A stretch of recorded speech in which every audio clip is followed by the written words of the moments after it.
Most sports in the world have the ability to be catered to almost anyone who wishes to play them. Want to play rugby with no legs? Sure. Want to play soccer but have no arms? Go ahead. The Paralympics in particular are able to cater for a hugely diverse array of differently abled people.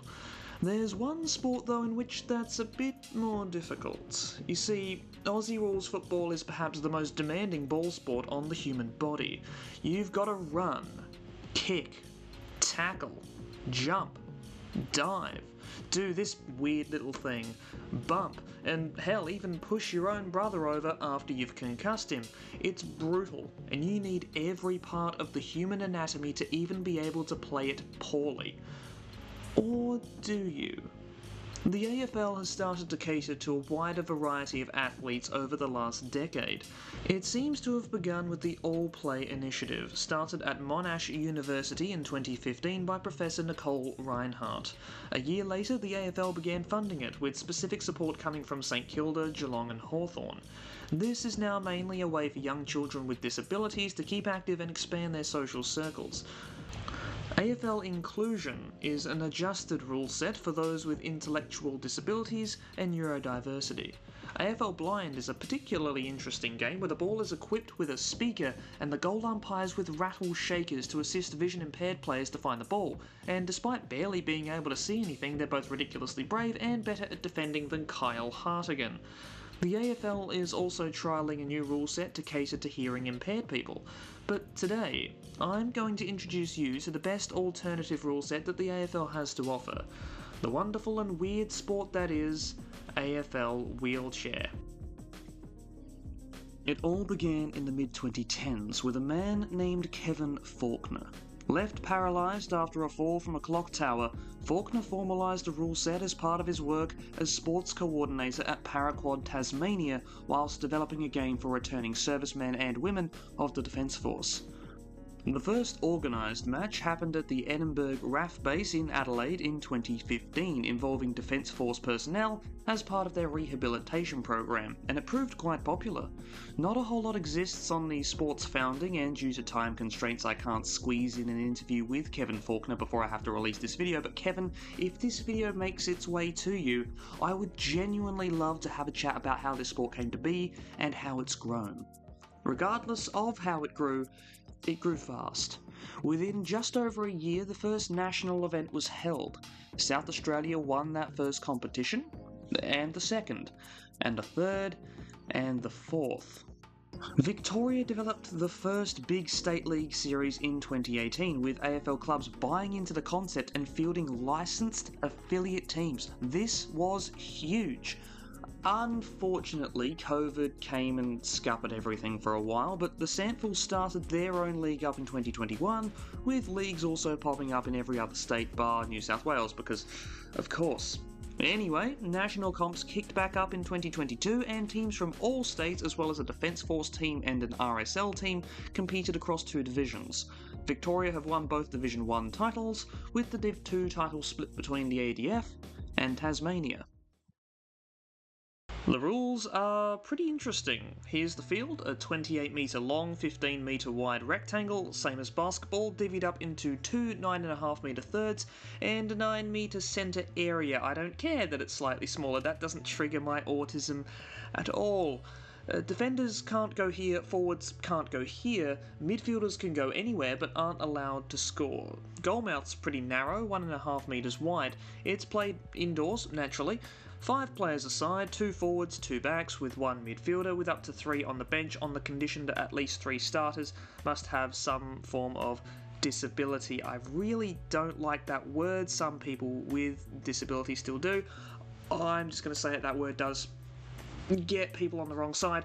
I'm just using it as a simple coverall term. I personally don't really like the word myself, but I can't think of a better alternative that doesn't waste time, or at least more time than this monologue would have wasted. Each player gets an allocated score out of 5 depending on their level of disability, with limits set on cumulative point totals for teams. There's 4 10-minute quarters with no time on unless there's a fall, which makes the game move pretty quick. Ways of earning free kicks are pretty similar to non-wheelchair football, and for that, here's a little explainer, with the added rule that you can't just bash into the front of someone when they're going for the ball. The hand pass replaces the role of the kick, which is a pretty novel and simple solution, but how do you transition the ball quickly? Well, loyal GAZ-man viewers may remember the throw pass that the VFA introduced in the Schism era. Well, it's back, but instead of helping split codes apart, it's uniting people by allowing differently abled people to play the game. Scoring is simple, hand pass it between the posts, but that can only be done by the two designated forwards from the scoring area, which are the forward thirds. This can be increased though if a mark is taken right here, as you've got to go back to take your kick. I'm going to keep saying kick for hand passing for the rest of the video, as that's what the rulebook says, so just keep that in mind. Also, there's tackling, obviously not full tackling as that would be silly, but if you lay a hand on another player or their chair, that's a tackle, but the tackling player must, and I quote directly from Article 8.2, keep one bottom cheek in contact with the seat at all times. Any game with a rulebook that directly references the protocol of players' asses earns a stamp of approval from me. If you don't have prior, because ball-ups are a ball lake in wheelchairs, you get 3 seconds to get rid, which keeps the game moving. And shepherding is a thing as well, which is pretty cool, and the sport is almost gladiatorial in its contact level and its brutality. As for movement, you get 3 pushes or changes of direction off the chair before bouncing it against the side of the chair or the ground, and you only get 1 bounce. This may sound like it limits movement, but believe me, it doesn't. I didn't see a single bounce taken at the games I watched at the National Championships. The passing game moves that fast. It's fun to watch. There's a send-off rule, and you can be suspended for wasting time, which I say should be brought in at all levels of the game. But me explaining the rules to you through primitive diagrams can only explain so much. Let's actually go and watch a game. Ball up as normal. Little throw pass out there, perfectly legal. Bounce off a wheelchair, perfectly legal. Short pass here, less than 3 metres, that's play on. Long pass there, that's more than 3 metres, so that is a mark. There has been an infringement on the mark that wasn't caught on camera, so this is an example of a 5 metre penalty. That's the wheelchair version of a 50. Now the player lining up for goal, bang, straight through the high diddle diddle. That's generally a conventional set play, like you'd see West Coast do in 2018. That's a sort of kick mark kind of deal. What you're about to see is a bit more open play with a snap shot. So ball up as per usual, hit out there, throw pass, another throw pass, it's play on, player receives, bang, straight away, kick, goal. As you can see, a player providing a shepherd off the ball, that's legal. Player picks it up off the ground, which you can do, and a 3 metre hand pass just about to his target. She skids around, has a few seconds on the ball, that's a longer pass and a conventional mark to her teammate. And if we go to the reverse angle, you can see a whole bunch of jostling here, which is all perfectly legal and above board, just players jostling for position, standard fare. Now what you're going to see is the last touch out of bounds rule, SA take it out of bounds, so it gets immediately turned over to Vic Country, who then take their kick. So what you're about to see is a really good throw pass chain here. So the flick pass out the back's beautiful, and then Stretton with another low pass. Bit of a fumble here, that's all fine. Then a more than 3 metre pass to Rook, who intercepts it but then gets turned over. Play stops here. The clock stops while he is helped up. As you can see, there's a great degree of camaraderie as the opposition help him up, and you'll see that a lot in wheelchair. There's a lot of care about the opposition player when they get turned over. Adam George on with a great example of a long pass here, and a perfectly legal shepherd from Shadwell to number 13 there, blocking out Avery. Good mark for Victoria. Avery will get his own back here with a long pass of his own, and that is a free kick against for frontal contact on the chair of the SA player. And a really cool example of strategic time wasting, Grant Leonard, who you're about to get quite familiar with, looking like he's going to line up for a shot and then just chips it to the pocket for a better goal scoring opportunity whilst taking time off the clock. I don't know, I thought that was cool. Amazingly, I just happened to be playing a competition in the same building as the 2023 National Championships. There I saw maybe the best game of football I'd attended all year, and also bumped into Grant Leonard, captain of the Norwood side in the SANFL and the South Australian team. Grant himself is a pioneer of the league, having been Norwood's inaugural captain coach. A few months later, when I was back in Adelaide, I had a chat with him about the game of wheelchair football. So, have you always had a background in football? Yeah, I have. I used to play as a junior in Melbourne when I used to live in Melbourne. So I played for Dufton Footy Club. I think they were black with a green strip. Um, I don't think they're a big club, but I think they're still in the Victorian League, so which is good. But yeah, just played as a junior. Then we moved to Adelaide, played for Teacher Gully Footy Club, and that was all based under the Norwood umbrella. So, were there many avenues for chair-friendly recreation and sports here in Adelaide? There are, yeah. I think basketball would be the biggest one, wheelchair basketball. So I had my accident and then went through the Hampstead rehab unit. I think sport was a big thing for people to get into post injury. Even though I did cycling and all sport of my life, once I had my accident, I actually didn't want a bar of it. All right.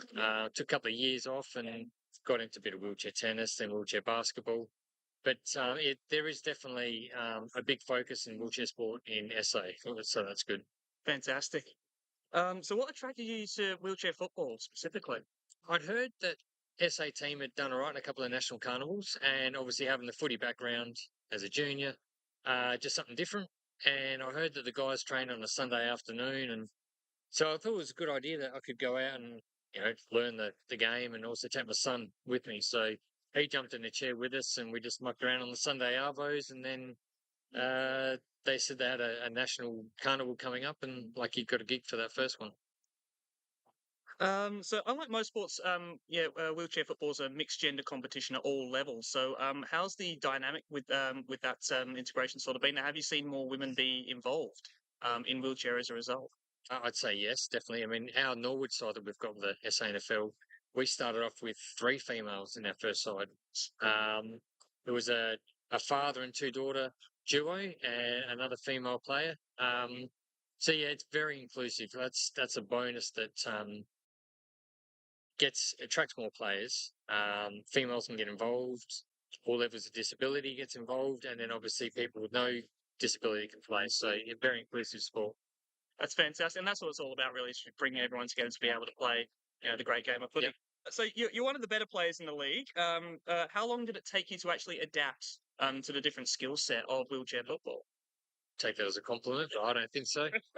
um, I think wheelchair basketball helped with the fundamentals of using a sports chair and being able to turn on the spot or being able to move and then still catch a ball. So played ball sports all my life, so that sort of comes in handy.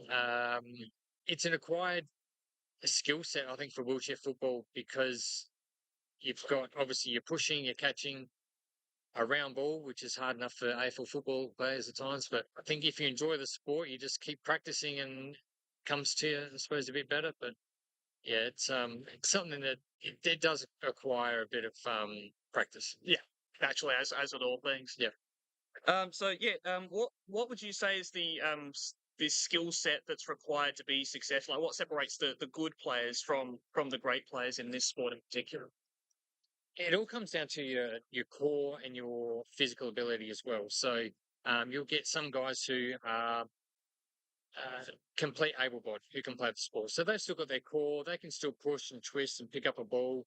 And then you go to the other extreme. You've got players with a high disability, which would include myself. So paralysis from the chest down. So no stomach muscles, no core. It means it's harder to push along, lean over, pick up the ball, get your balance, and then try and hand pass to an open target. So yeah, there's a lot of variance between abilities, but you just play to your ability and in your team, and yeah, you play your role. And what's the difference in handling between a regular chair and a sports chair? Do you find that at all difficult to get used to, or is that something that just came in handy? It's probably easier to be faster in a sports chair. You've got wheels that have camber, so you can turn a bit quicker. You've also got another wheel or two at the back for your balance. If I was to go onto a basketball court in my day chair, with my lack of balance, put both arms up in the air, try and catch the ball, I'll be on the ground. So having the sports chair makes it easier for maneuverability, lateral movement, catching, pushing faster. But yeah, definitely there is a difference between day chair and sports chair, and more so it's probably having the wheels at the back, which helps you spin around on the spot, not fall out as easy. So sports chairs are easier. The physicality and bravery of the players is something that stood out for me in particular. How does that compare to other wheelchair sports, such as basketball, for instance?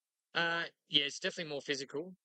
There are elements in the rules where it's not meant to be as abusive as it is, but obviously, white line fever, you push the boundaries. Yeah, a lot more chair contact. And I think that's what the guys like about the sport. You know, like I said, you push the boundary with the rules, but you still want to play football, and it is football. I suppose that's what attracts people to play football is that contacting sport. So yeah, more physical than other sports. Not as physical as some other wheelchair sports, but then that's also a different dynamic. Yeah, obviously, like rugby would be a lot more sort of proper front on front. Yeah, well, but they've also they can use chairs that allow for that contact, whereas our chairs aren't. So you play for Norwood in the SANFL. How's the support been like from the SANFL for the local wheelchair SANFL league? It has honestly been unbelievable. So we had a national carnival in 2019, and post that we wanted to get some sort of league up and running.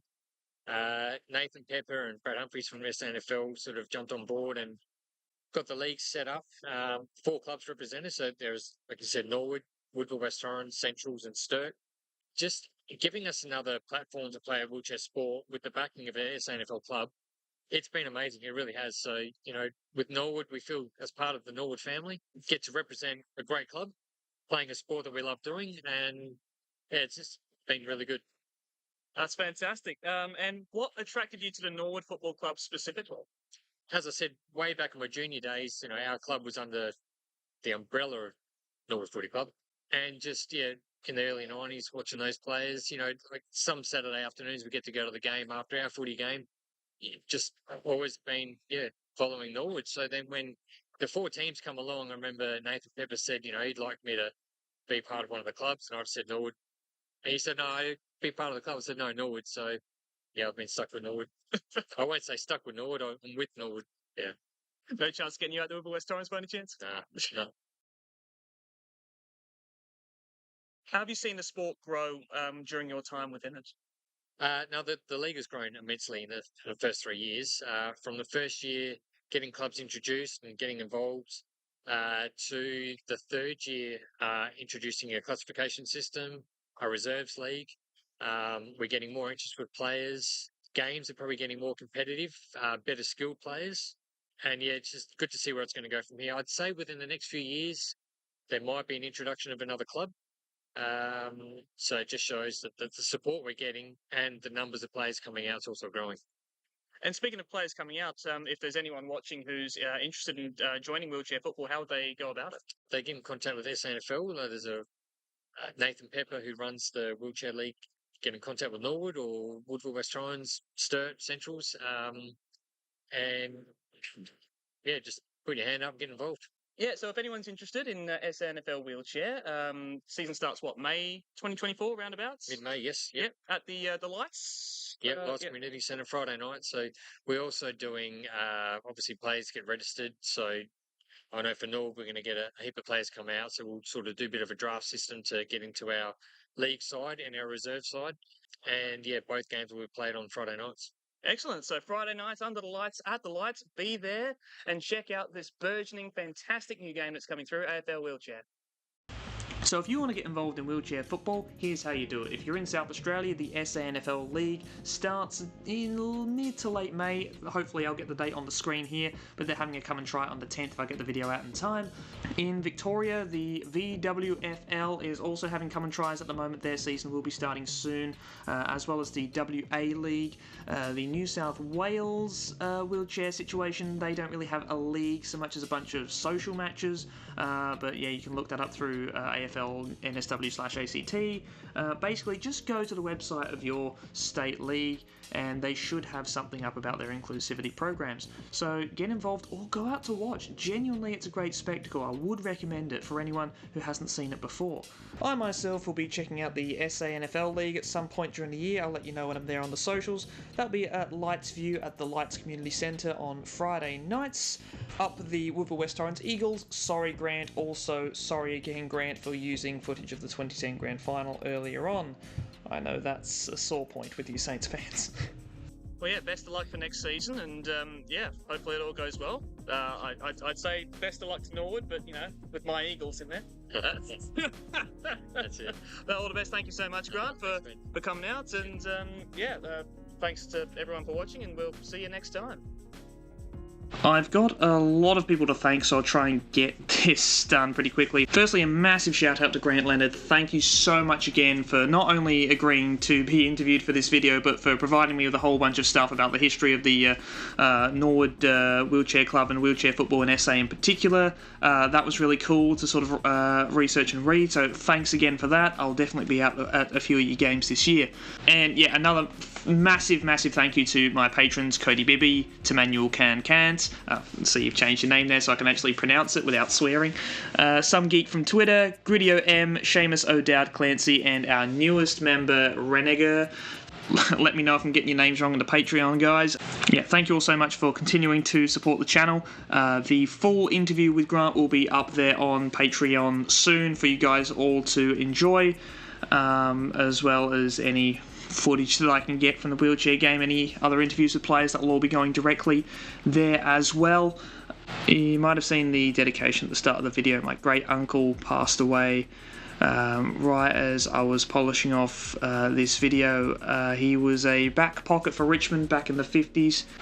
Really good footballer back in the day, but never ever bragged about it, you know. He was just, you know, really cool dude.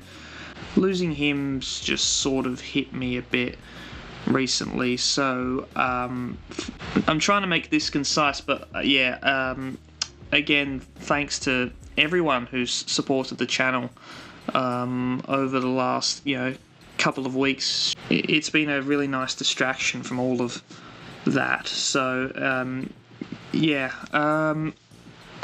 again, I'm rambling. I can't do unscripted things. See you for the next video, which will be something. Top right corner. Goodbye.